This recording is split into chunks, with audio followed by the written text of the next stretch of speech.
Ma tondo bandeko balandi na bandi tulandi image ototie ya mbasi tope bongo mwana tatambaki eza na tina ya kolakisa état Afrique actuelle tozali donc la renaissance africaine. Afrique aza considéré voilà mwana oyo atako bitumba ya na quartier ye moya bundeza te po aza nani ya komi kokela te bilema ya nzoto nani komeli te donc ye aza mutifo abatama babomba ye kaka. Donc Afrique c'est plan international, c'est plan mondial. Lenge moklezo kendelele et Afrique aza absent donc baso compter yete aza non existant. Donc aza na titre symbolique pour ba minerai continent moko examen na cadre ya ko peser na cadre ya ba invention na cadre ya bibundeli Afrique azate. Donc Afrique tozana no mwana oda to mulumaki na ba vidéo ebutoleka na vidéo to sali la siko to comparer mwana tatambaki no kombaki na lolenge Afrique ezali kuloba et Afrique siko atelemi azotambola siko na makolonie moko et c'est kaka mwango ngamukie a gagné taille akola po akota na mokili ya ba mikolo yango moni bongo tozongeli to bali bona image wana kuloba ete lolenge Afrique na biso ezali leli matono mingi lelo bongo tozokoba témoin to lobaki le monde a changé ingeta mokili esi ebongwani kasi moto moindo azokoka te bongo ko mona olenge mokili ebongwani ko banda bona ba décider na ba dirigeant na ye e bazokoba kana illusion occidentale lenge to lobaki ete okenda kozwa lisungi pa ya ndeko songolo pakala siko ye azana koswana na bitumba donc moye asunga yo ezate po ye mo na problème et lelo ba ebans bazo mona tourna ya histoire ndenge zokende guerre na mikila bapaya Occident. Première guerre mondiale zaleka bango le poso pembe. Deuxième guerre kaka bango e bongo ya misato. Donc et bana oyo ya Yahweh nde ba sopi makila ya yambo. Souvenez-vous Caïn na Abel. Donc Caïn atakisa makila ya ndeko na ye et baza ba premier peuple oyo vina baona sur les kaka na bitumba. Donc le monde a changé.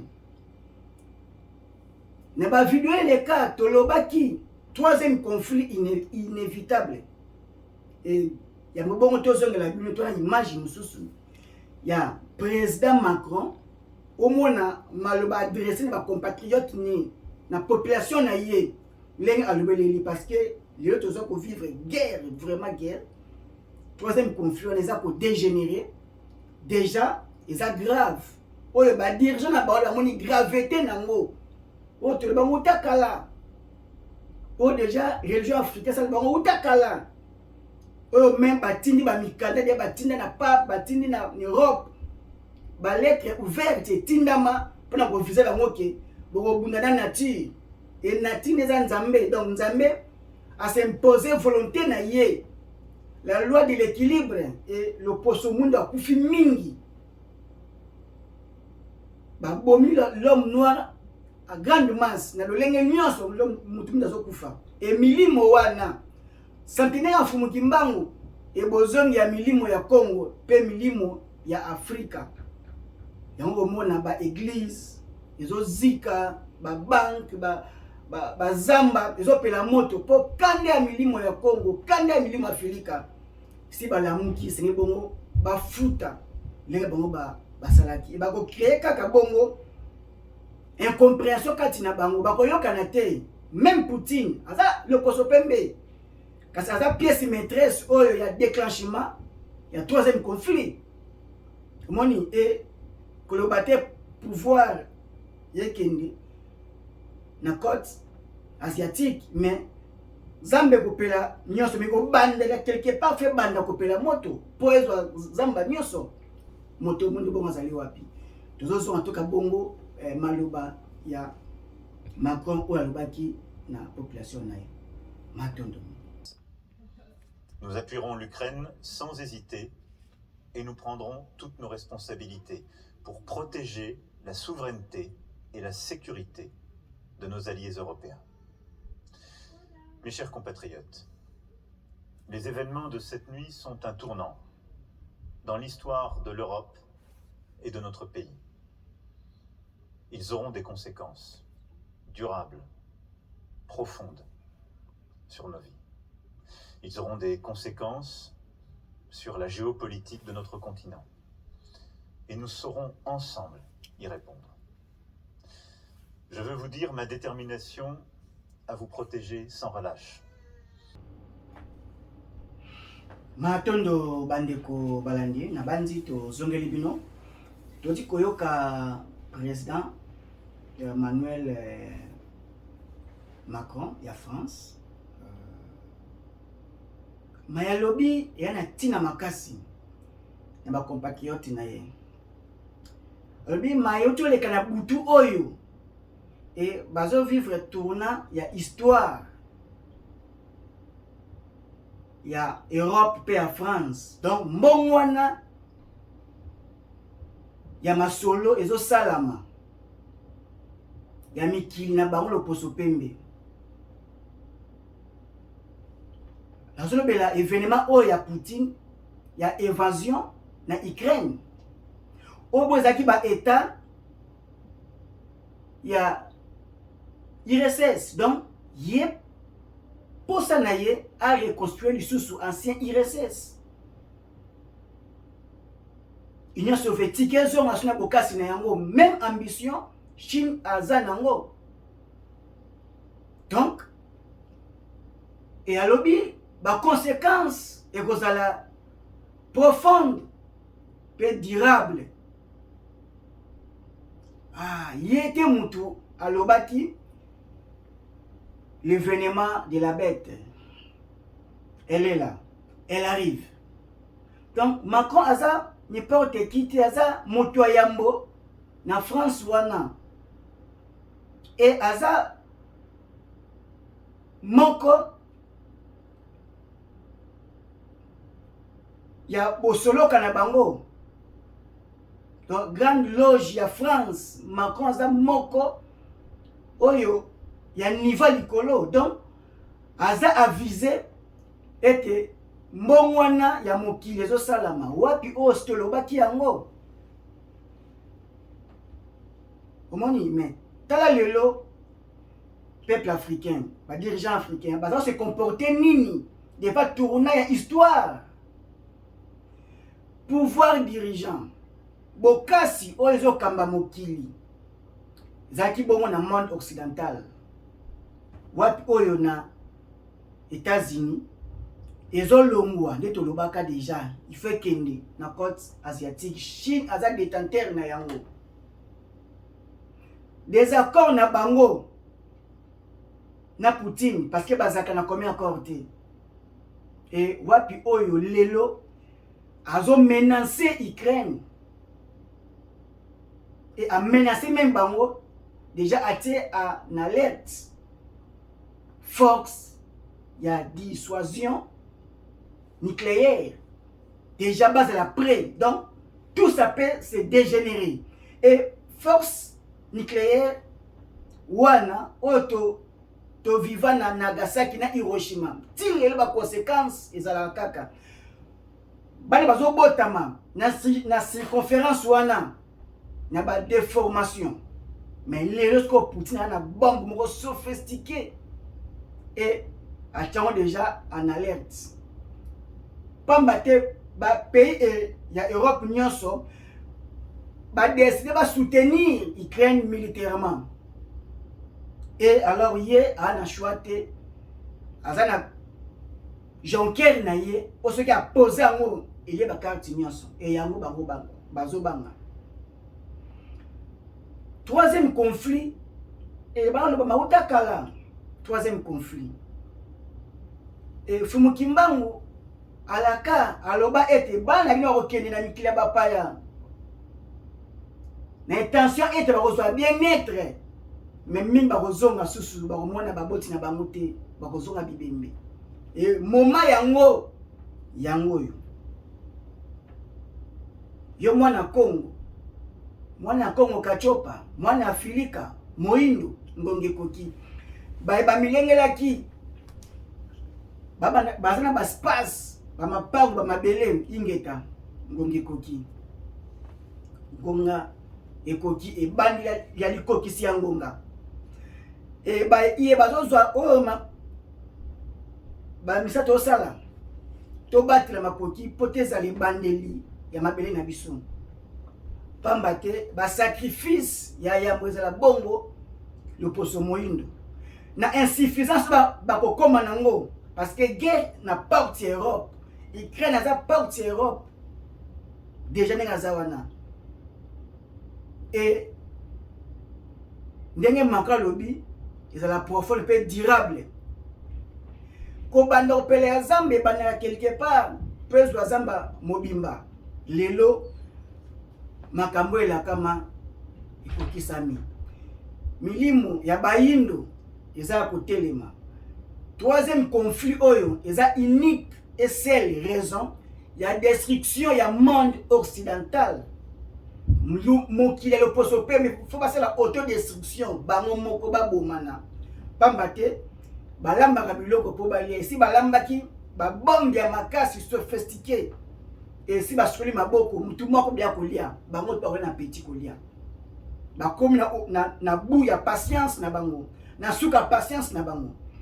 Mwana Congo peuple africain on a biso koki to battre la bombe na biso pamba te lobby a continuer na biso dépend de l'énergie ya jeunesse au Bongo tozali tala bango avant réplique ya Macron parce qu'a décidé qu'il va soutenir Ukraine même militairement physiquement mais a sali appel na ba président oye a succédé a bengi Macron et Macron a bengi François Hollande ya bengi Nicolas Sarkozy pour la nini pamba te bakambaki avant ye tala bango bana cohésion bo moko wana l'air ayoki Hollande ayoki na Sarkozy et pesi idée et baboy ko intervenir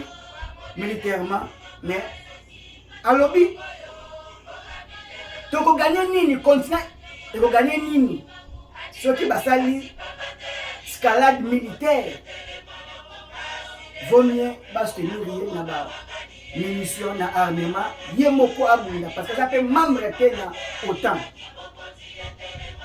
ça cause bi batie micro alobi la seule voie est possible diplomatie basolola mais alternance nous sous ces athées il faut une guerre totale toujours reprendre la guerre totale nini toto ça va s'attendre na guerre totale troisième guerre mondiale na okoma kokelela pamba te bakolona te bakoproduire susu te bakofukaje nyonso bongo na bitumba insuffisance wana bakoluka nani bango moko bamibatela bomoi na bango biso baimigre biso baye toza lolenge moko te na bango toye koya bamboka na bango toza bavictime ya yambo oyo akoka deja kobongisa Afrique ngonge koki oyo pe toza kobongama tobongama po tozanga sika ya kokomela te oyo pe bongo sika kokomela eza te makoki eza te ingeta on vit mieux que chez soi mboka na biso ya biso Afrique na bosenga na biso ngonge koki tobatela bomoi na biso bilaka mfumu Kimbangu se likokisi tozokokola na bitando nyonso eke to inene ndeko moyindo yo zingo na otala émission oyo partager na baindo to s'abonner, to partager mpona kolamusa, kolamuka ya peuple Congo, kolamuka ya baindo, ya Afrika. Kolamuka biso nyonso. Bokasi ya ba gouvernement, bokasi ya ekolo, ezala la population. C'est une population pour une maturité spirituelle. Ndesaka tombwa ya ekolo. Lelo Poutine azo de lotolo na arme nucléaire oaza nango yete mutu asali yango. Peuple russe mutu asali yango. Et comment la défense mon tata lisasi Afrika sala kate ni bongo. Mais na bileko e uto le kakaka kala mingi te l'époque ya musée. A comment tu na niveau sur la bombe mais ba néantir yango. Et ba éliminer yi. Ngonga ekoki Afrika azo muluma esitoni kotambola. Toza ngonga ya kopesa bokasi na mboka na biso. Ya otolibi ete bafinga mokonzi te. Bae oyo na diaspora basaka lisana kofinga na bakonzi. Ya kofinga tekolo tokosuka wapi? Kasi tozala bana ya mboka. Preuve ya courage total alobi na biso. Tobattre makile na biso oyo kobimisa bayantina bakotombola Afrika. Pour perdre makila ya génération oyo et pour na makine pour perdre la valeur oyo tombe l'Afrique lobi mbongo te conflit sans conflit total epai touta tolemela kozonga na biso ngonga ekoki pamba te ya mbombole ebeta e anisaka déjà oyo eza Debi nango balinga te troisième conflit inévitable ici et bandi. Bakoyi bongo kena ba négociation ba calmer kasi mfula o déjà na bango wana mitema na bango simbani pe di volonté tata mokeli volonté ya Nzambe alingi ezala bongo et alingi destruction ya monde occidental ezala bongo pona éveil ya peuple noir peuple africain parce que ba dirigeants africains ba ta espoir makasi en Europe, les dirigeants européens, les dirigeants asiatiques, et les babazons de Mwana, et les soumis en Afrique, et Afrique a vivre nzala makasi koleka. Toleng la bongo kolona, kobokola, pamba te nzali kwa na mukili, maimaleka, likokisi nango yango yo. Na Égypte antique, et les carapé bongo nzala, famille yaka, le pe bongo famille koya, Afrique, ba pese mabele fertile. To valoriser mabele otabona musala na bandi eteni ya mibale ya liteya oyo wapi oyo le monde a changé ba grand bazomona makambo oyo mokili ekomi na mbongo wana ba tension nucléaire déjà et la muki Chine pe akolamuka Poye pesusu atonga bokonzi na ye. Corée du Nord pe akolamuka. Poye susu pe azwa susu Corée du Sibazonga na bomoko kasi Europe bazana confusion ya kokabwana se kokabwana. China kozonga susu na matata na ye kwazwa ili na ye wana. Matondo mingi. Tokozonga lisusu na eteni ya misatu. Pamba te évolution ya Russie na Ukraine.